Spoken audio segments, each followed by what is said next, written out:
Lalu kemudian mereka akan menguasai dunia.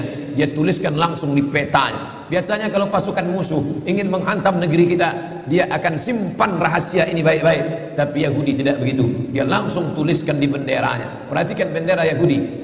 Kain berwarna putih, ada garis biru di atas, satu garis biru lurus di bawah, dengan bintang segi 6 di tengah.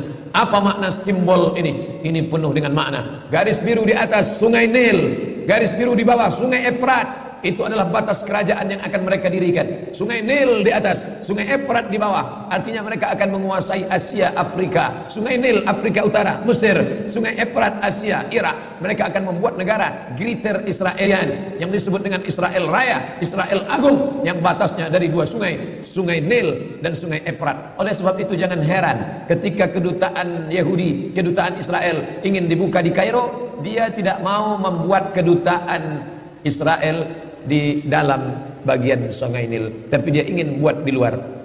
Orang yang tidak memperhatikan ini biasa-biasa saja, tapi bagi yang memperhatikan, dia tidak mau buat di dalam, karena dia menganggap kalau kami buat kedutaan di dalam, berarti ini memang sudah war negeri kami. Orang akan membuat kedutaan di luar negerinya, bukan di dalam negerinya. Maka antara Sungai Nil dengan Sungai Efrat, dia buat kedutaan di luar, karena dia ingin menunjukkan inilah negeri kami. Secara pikiran dia sudah mengatakan Mesir adalah negeri kami, hanya belum masanya saja.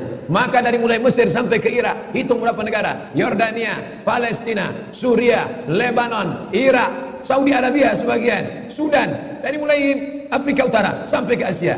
Itu adalah negeri-negeri kami, negeri yang dijanjikan oleh Tuhan, Ardul Mau'un, negeri yang dijanjikan kalian akan kembali ke sana. Menurut mitologi, mitos, pikiran mereka. Tapi mereka meyakininya. Mereka meyakini akan turun Nabi terakhir, Mesias, yang dijanjikan oleh Tuhan mereka. Tapi Mesias itu tidak mau turun sebelum dia melihat ada 5 perkara, ada 5 hal yang ditunggu, barulah Mesias itu turun. Dan mereka menyiapkan itu dengan persiapan yang sematang-matangnya. Yang pertama, Mesias baru mau turun kalau seluruh Yahudi kembali ke bumi yang dijanjikan. Dan mereka betul-betul kembali ke bumi yang dijanjikan itu. 1946 mereka berusaha sekuat mungkin, bagaimana supaya kita bisa kembali. Yang penting balik kampung, yang penting kita balik ke negeri kita, karena Mesias tidak mau turun kalau kita tidak bisa kembali.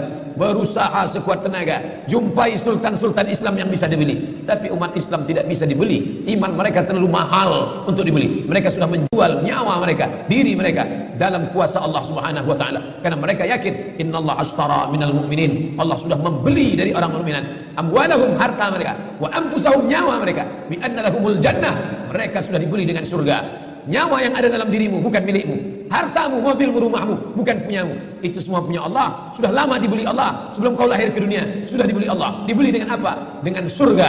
Barang yang sudah dijual tidak boleh dijual 2 kali. Diri yang sudah dijual kepada Allah, harta yang sudah dijual kepada Allah, maka tidak boleh dijual lagi kepada manusia.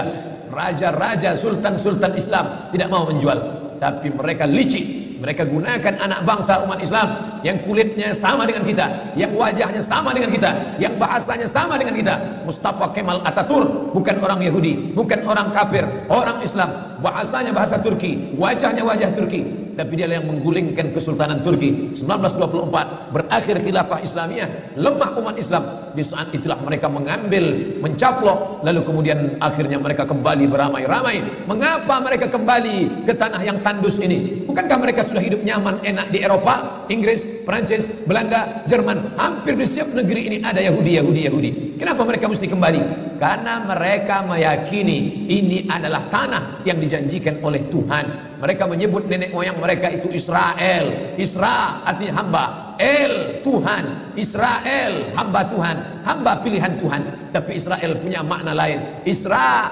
musari El lillah, Israel musari lillah, orang yang pernah bergulat dengan Tuhan.